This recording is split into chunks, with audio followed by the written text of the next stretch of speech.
السلام علیکم ورحمۃ اللہ وبرکاتہ۔ دوستو، آج ہم اپنے یوٹیوب چینل روحانیات میڈیا پر ایک بہت ہی عمدہ ویڈیو لے کر حاضر ہوئے ہیں۔ موبائل کے بارے میں دو تین مسائل کے بارے میں گفتگو کریں گے کہ موبائل فون پر ہیلو کہنا کیا اس کا معنی جہنمی ہونا ہے؟ تو بہت سارے لوگوں کو اس کے بارے میں اشکال ہے، تو اس پر وضاحت کے لیے ہم ایک ویڈیو لے کر آئے ہیں۔ آپ ویڈیو آخر تک دیکھیں گے، انشاءاللہ آپ کو بہت زیادہ فائدہ ہوگا۔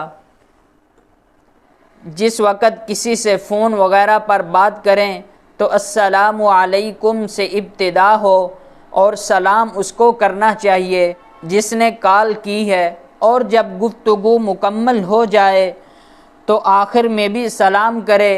یہ اسلامی طریقہ ہے۔ تھینک یو اور اوکے کہنا اسلامی طریقہ نہیں ہے۔ البتہ آخر میں خدا حافظ کہنا درست ہے، کیونکہ یہ دعائیہ کلمہ ہے، مگر پھر بھی سلام کرنا افضل ہے کیونکہ یہ اسلامی شعار ہے۔ اسی طرح ہیلو کہنا بھی اسلامی تہذیب نہیں بلکہ انگریزی تہذیب ہے۔ اسلام میں سلام کا حکم دیا گیا ہے۔ کہتے ہیں کہ ہیلو کا لفظ جہنم کے معنی میں استعمال ہوتا ہے، یہ درست نہیں ہے، بلکہ ہیلو کا لفظ انگلش لغت میں کسی کو مخاطب کرنے کے لیے بولا جاتا ہے، لیکن شرعی لفظ بہرحال سلام ہی ہے۔ اللہ کے نبی صلی اللہ علیہ وسلم کا ارشاد ہے، قال رسول اللہ صلی اللہ علیہ وسلم السلام قبل الکلام، کہ بات کرنے سے پہلے سلام کر لینا چاہیے۔ دوستو، دوسرا مسئلہ جس کے بارے میں ہم وضاحت کرنا چاہ رہے ہیں کہ ناپاک موبائل کو پاک کیسے کریں۔ سوال: اگر آدمی کا موبائل نجاست پیشاب وغیرہ میں گر گیا اور سارے حصوں پر گندگی پیشاب وغیرہ لگ جائے، اب اوپر والے حصے کو تو دھونا ممکن ہے، لیکن اندرونی حصہ کو دھونے سے تو پورا موبائل ضائع ہو جائے گا، اور نجس موبائل جیب میں رہے تو آدمی ہر نماز میں موبائل جیب سے باہر نکال کر رکھے، یہ بات ہر وقت یاد رہنا مشکل ہے۔ کیا ایسی صورت میں اگر یہ موبائل جیب میں رہے تو نماز ہو جائے گی؟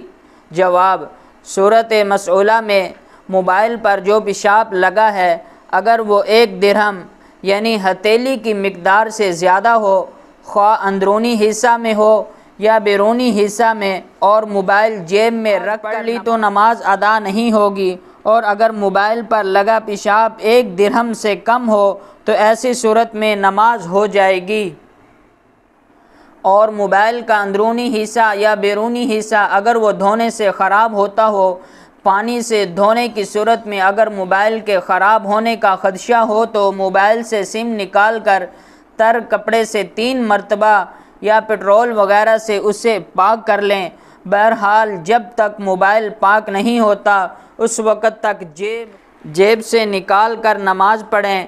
بہتر یہ ہے کہ موبائل ریپیئرنگ کرنے والے ماہر سے موبائل پاک کروا لیا جائے۔ اب مسئلہ نمبر 3 جس کے بارے میں ہم وضاحت کرنا چاہ رہے ہیں کہ دوران نماز فون کی گھنٹی بجنے پر موبائل کو بند کرنا ضروری ہے۔ سوال: ایک شخص کو نماز کی نیت باندھنے کے بعد رکوع سے پہلے فون آ گیا، اس نے سلام پھیر کر فون بند کر دیا اور دوبارہ نماز میں شامل ہو گیا، اس کا مذکورہ عمل کیسا ہے، خاص کر جب یہ کام سلام پھیرے بغیر بھی ہو سکتا تھا؟ جواب: دوران نماز فون کی گھنٹی بجنے پر اسے بند کرنا ضروری ہے، لیکن کوشش کی جائے کہ کم سے کم عمل سے یہ کام انجام دے۔ پہلے جیب میں ہاتھ ڈالے بغیر بند کرنے کی کوشش کرے، اگر نہ ہو سکے تو عمل قلیل سے ہاتھ جیب میں ڈال کر بند کر دے، لیکن اگر اس طرح بھی نہ ہو سکے اور فون کی گھنٹی برابر بجتی رہے تو سلام پھیر کر فون بند کر کے دوبارہ نماز میں شامل ہو جائے، اس لیے کہ اگر بند نہیں کرے گا تو صرف اس کی نہیں بلکہ تمام نمازیوں کی نماز متاثر ہوگی۔ البتہ جب تک بغیر نماز توڑے عمل قلیل یعنی ایسا عمل جس کے کرنے سے باہر کا آدمی اس کو نماز سے خارج نہ سمجھے بند ہو سکے تو بلا وجہ نماز توڑنا جائز نہ ہوگا۔ اگر کوئی مسئلہ آپ کو واضح نہ ہو تو آپ کمنٹ کے اندر ہم سے پوچھ سکتے ہیں۔